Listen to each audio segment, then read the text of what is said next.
Hello and welcome back to this edition of Minstrels on the Block with special guest Sam Beman. So, Sam, this is the part of the show where we pimp stuff. Oh, okay. This is I'll go get the question mark jacket or the black leather jacket and the question mark pants. Hey, that'll work. This is the pimp part of the show where we, actually promote things. Promote. Yeah, thank you. Promote sounds like a better word for my grandma who's watching right now. What in the world are they doing? Yeah, it's just promotion. So, all right, promote away. Check us out online, www.lighttalksambeman.com. You can also check us out on Twitter. You can check us out on twitter.com/LightTalkTV. I was about to do Twitter again. You can also check us out on Facebook, lighttalk.com with Sam Beman. Check us out. Like us. We love you. Void where prohibited. And we also have a YouTube channel, youtube.com/LightTalkTV. Cool. I know that probably just confused the heck out of your video guy. He's probably going like there's no way he can get all of those things across, so I'll say it slow. Yeah. www.lighttalksambeman.com. I hope that helps. Yeah.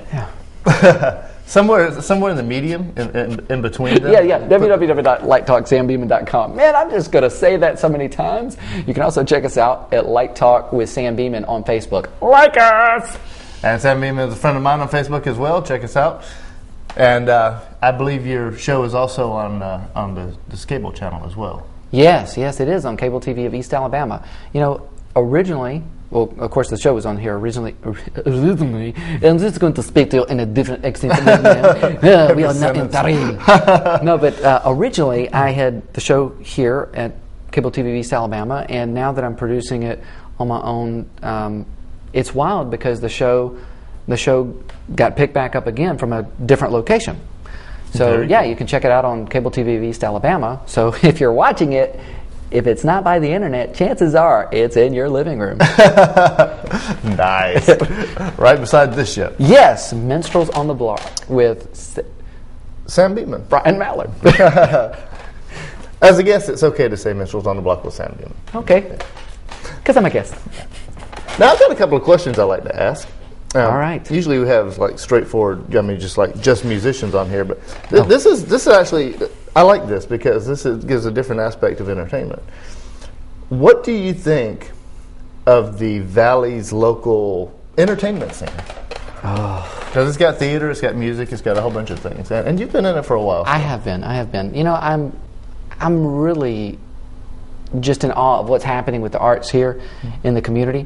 You know, because it just seems like an explosion, you know, with the Springer Opera House, and then you've got the River Center, and you also have the CSU department, and of course there's CVCC's theater department. So you have a lot of theater, and then you've got some great music programs because a lot of the students that are downtown that from CSU, they perform all the time at places like Fountain City Coffee.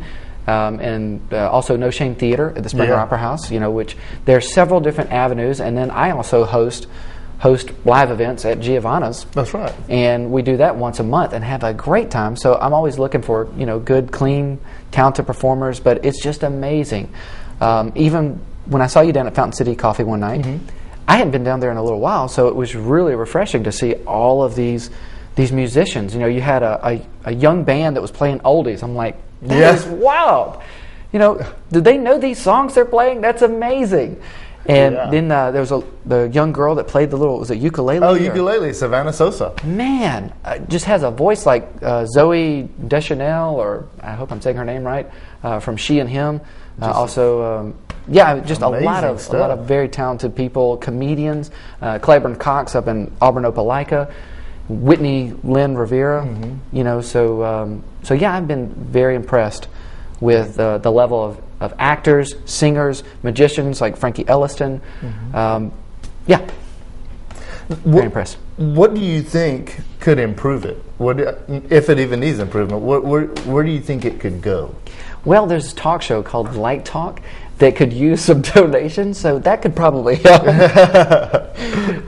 You know, I think that for a lot of these artists, if you provide some places for them to play and perform, that's always a good thing. because there's so many different artists out there that are going like, how do I get out of the garage? Or how do I get out of my home studio? How do I break free somewhere else? Because everybody wants stage time. And that's why like places like No Shame Theater, provide an opportunity for anybody to get up there, 5 minutes, they can perform. Or Giovanna's, where I would bring on, local performers as well.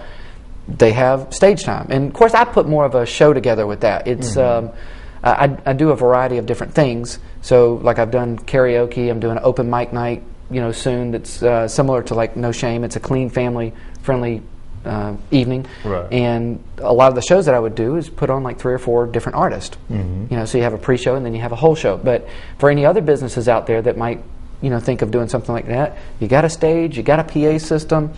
Allow some artists to be able to come through there and give them more of a voice, and that will provide entertainment for tons of people that when you're thinking about going out to eat or something, like, hey, I want to go out to a nice restaurant. Why don't I go out to a nice restaurant and be entertained? And utilize some of the local talented performers. Dinner theater. Yes, dinner theater. Used to do that a lot at the Human Experience Theater. Love it. One other thing, sitting out there in the audience, hopefully a lot of you eating the Cheetos. Yeah, yes, we see you. Hey, give me some of those chips. Oh man, delicious. There is somebody sitting there who wants to do something, wants to be in entertainment, wants to be a singer, songwriter, wants to be an actor, magician, a musician, whatever. What advice would you give to them? An aspiring whatever.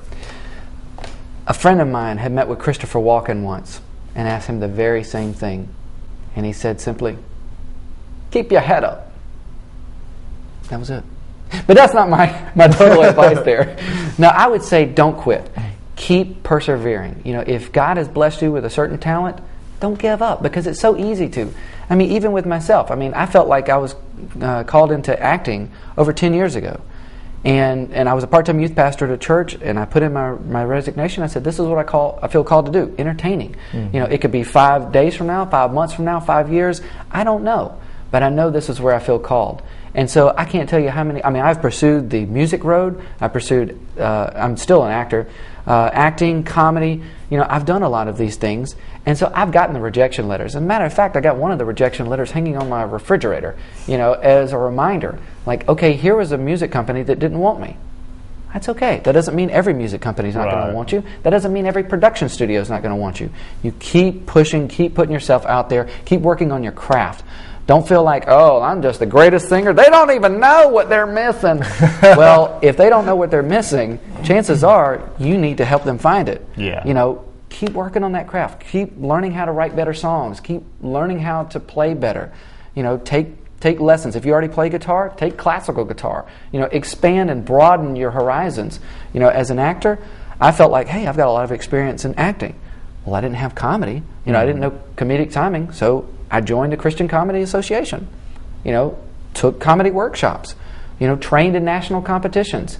I don't give up, so you don't either. Never, ever give up.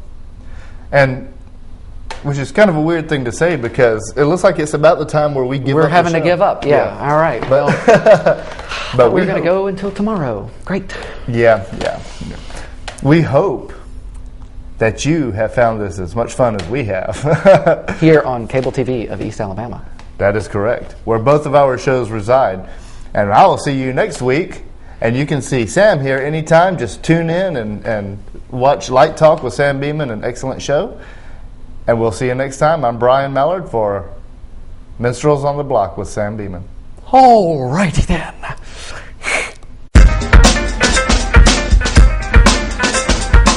Yeah, how did you get into comedy? I was just a fan. I just enjoyed watching. Oh, it'd be so neat if I could ever do that. I can't wait to talk about Laugh-Opolis, what we're doing, all that kind of stuff. It's going to be great. Great channel. Laugh-Opolis on Light Talk. Yeah, it's some kind of like little internet talk show thing that he does. I mean, it takes years of being horrible, and just kind of throwing stuff out there. Kind of funny. Some people know how to do setups. Some people know how to do stories. Some people want to do voices. Sam, not so much. There's a lot of crime around here. I tell you what, you need more than one bullet. It's a 2-bullet town here in L.A. Have you ever had people answer the phone on the... No, I'd like to see what's going to take place. That's lovely, my lovely wife. Well, there you go. Okay, this is why... With all those messages that you left on my machine, I mean, I was bound to have you on. I'm gonna throw a timeout in here, okay? This is 9 years ago. Anything you'd like to say to the guys for next year? Oh, I can tell anybody who wants to come to this is going to be blessed. We don't have much time, people.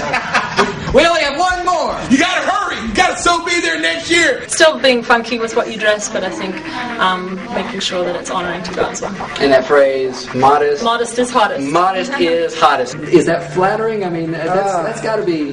Well, the pet thing I love. I think that's awesome. Okay. I mean, I think it's funny because they're naming, they're kind of calling me a dog. Ain't no sunshine when she's gone. Yes, that's a big... I like him a lot. Yeah, that was a big sale. And, yeah, I know. You know, it's kind of like put me on the spot. Well, does that make you feel? Yeah, well, can we talk? No, you know, I love what you said. It is his presence. It's not mine. We're musicians. You're musicians? Yeah, man, we play D-nails. Yeah. We play church camps. I noticed that you got the ring here. I know it's a new ring. I lost my actual wedding ring, surfing in Hawaii. How do you feel? Man, you know, I'm feeling pretty great. I brought my towel just in case I was going to, like, accidentally sweat on you. Well, you know, you wrote another song called Courageous. And you're the comedian. You got this new movie that's just come out recently. Tell us a little bit about it. Well, it's called The Way Home with Dean Cain. Did you ever dream that it would have gone as far as it has? Started when we were young. Grew up in a Christian family. Was enamored with making movies. Started off with our home video camera. Were there ever any egos on the set? No, there are no egos on the set. That's what I love about Sherwood movies is there's not even a hint of it. Let's just role play for just a quick second. I don't believe in God. I just slap you across the face, hit you with the Bible, and say, you know, God bless you. And then I just walk away. And that's it. And that's all you're going to get.